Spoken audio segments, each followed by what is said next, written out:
कांदिवली पश्चिम येथील डहाणूकरवाडी मेट्रो स्थानकात 17 वर्षीय विद्यार्थिनीचा विनयभंग करण्यात आलाय। डहाणूकरवाडी मेट्रो स्थानकातील सुरक्षेचा प्रश्न आता पुन्हा एकदा ऐरणीवर आलाय। लिफ्टमध्ये एकट्या असलेल्या विद्यार्थिनीला अज्ञात व्यक्तीने गाठल्याचा आरोप करण्यात येतोय। शुक्रवारी सकाळी सुमारे 11:50 ही घटना घडली आहे।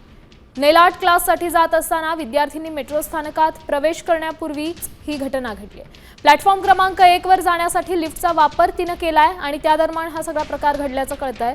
विद्यार्थिनीच्या तक्रारीवरून सध्या गुन्हा दाखल करण्यात आलाय।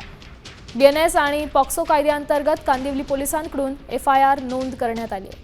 आरोपीचा शोध घेण्यासाठी सीसीटीव्ही फुटेजचीही तपासणी सुरू आहे। त्यामुळे आता अज्ञात आरोपीच्या शोधासाठी पोलिसांची विशेष पथकं सक्रिय झाली आहेत। या संदर्भातली अधिकची माहिती देत आहेत आपले प्रतिनिधी संजय गडदे। संजय, नेमकं घडलंय काय, घटनाक्रम काय आणि सध्या काय कारवाई केली जाऊ शकते?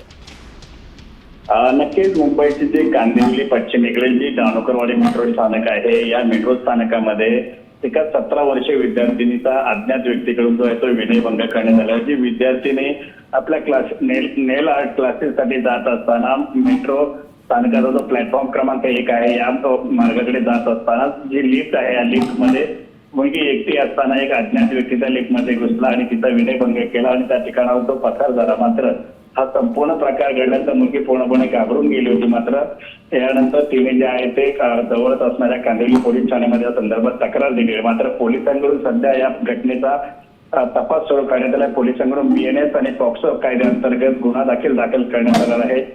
पोलीस जे आहे ते सध्या सीसीटीव्ही आणि त्या ठिकाणी असणारे प्रत्यक्षदर्शी यांच्याकडून देखील माहिती घेण्याचा प्रयत्न करत आहेत। मात्र नक्कीच धन्यवाद संजय दिलेल्या या सविस्तर अपडेटसाठी। त्यामुळे मेट्रो स्थानकासारख्या गजबजलेल्या परिसरातही मुली सुरक्षित नाहीयेत का असा प्रश्न उपस्थित होतो।